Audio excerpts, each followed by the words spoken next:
Audrey is now starting to reach out to the wider public to win support for abortion rights to be extended in Northern Ireland. The abortion debate has never really been played out in student politics here, but she's hoping that the recent formation of a student pro-choice society will start to open up a more informed debate. There are actually walls of silence built around the whole abortion issue. If you think about it, there's just these walls of silence. I think it's very important that young people are, I suppose the word would be, exposed to the pro-choice message, because in many ways they're coming straight from school. The majority of them are coming straight from school, and they may well not have had the opportunity to explore the reasons why women in Northern Ireland have abortions. And I think that's really important that young people hear that.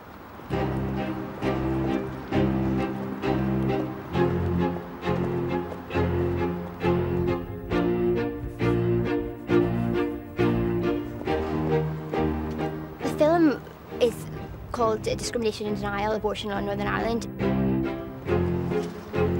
The University of Ulster and Queen's both refused to screen it because being part of NUS-USI, they have at the moment a neutral position on abortion, so they don't hold one or the other, although in reality most of the people within NUS-USI do tend to vote with the anti-choice position, and so the only way that we get the FPI could get the film screened was by asking us to host it.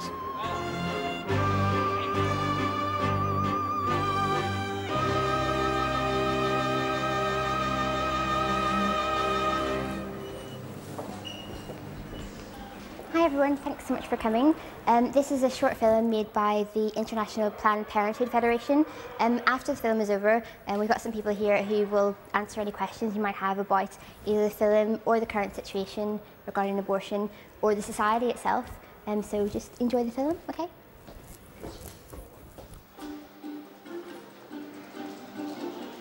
Under the British 1967 Abortion Act, a woman in London has the right to an abortion if two doctors say the pregnancy is a risk to her physical or mental health, or if there's a fetal abnormality.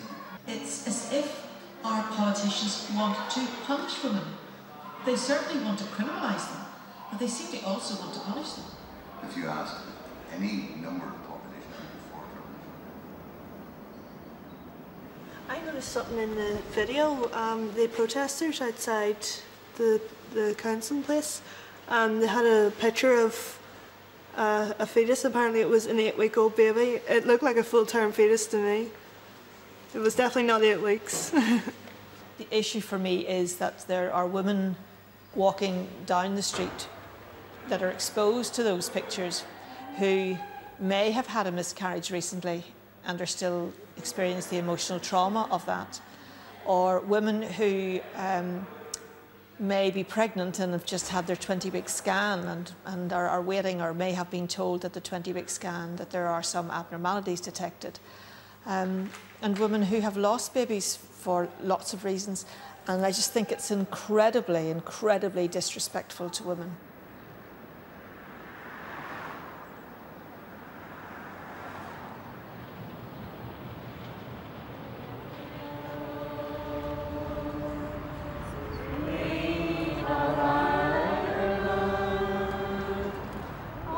It's June, and both Bernie Smith and Audrey Simpson are in court in the latest round in a legal battle over just when doctors here are allowed to carry out abortions.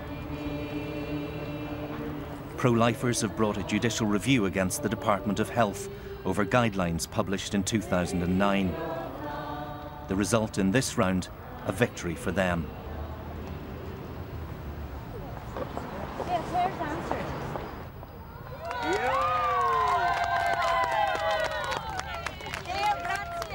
The victory is that they've acknowledged that these guidelines should not have been issued, and in their present state they will have to be withdrawn.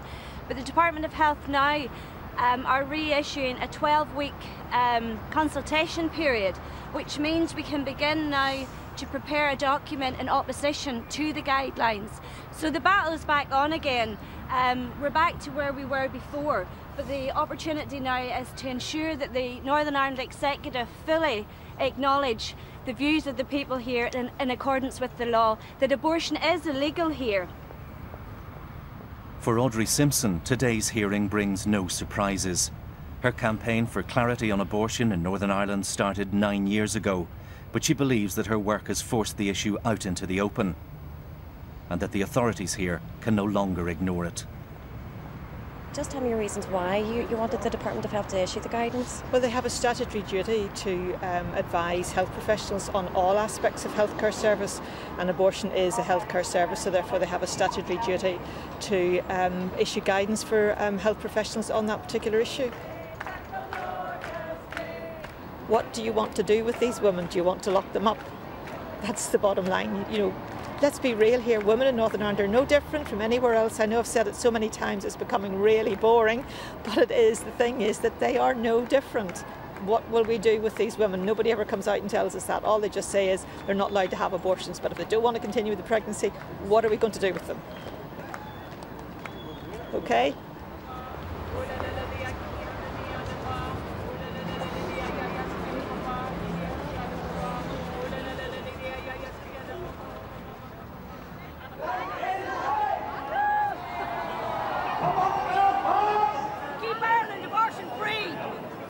July 2010 brings one of the biggest events in the pro-life calendar.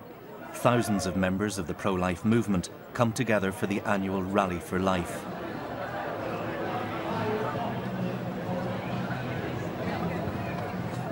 This year it's being held in Belfast. And after a year which has seen court victories and a historic devolution of abortion to local politicians, they feel they've more to celebrate than usual. People are celebrating life here today. There's nothing doom or gloomy about what's happening here. It's all about a celebration, and we're just so glad to be here. We're really pleased with the turnout, to say. You know, the crowd goes on and on and on, and that's really what we worked for over the last few months to achieve. Feels like life is life. Na na na na. Come on, Susie. Life is life. Na na na na. Come on, Peter Casey. Go.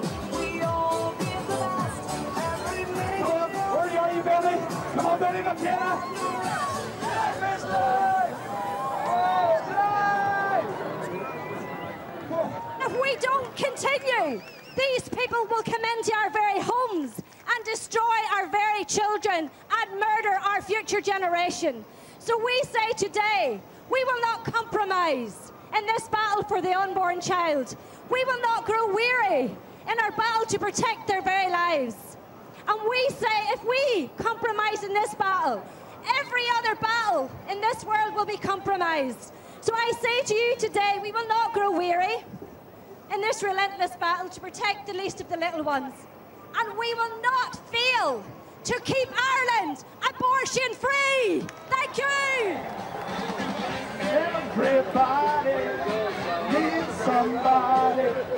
Everybody needs somebody to love. Someone to love. Sweetheart, a kiss.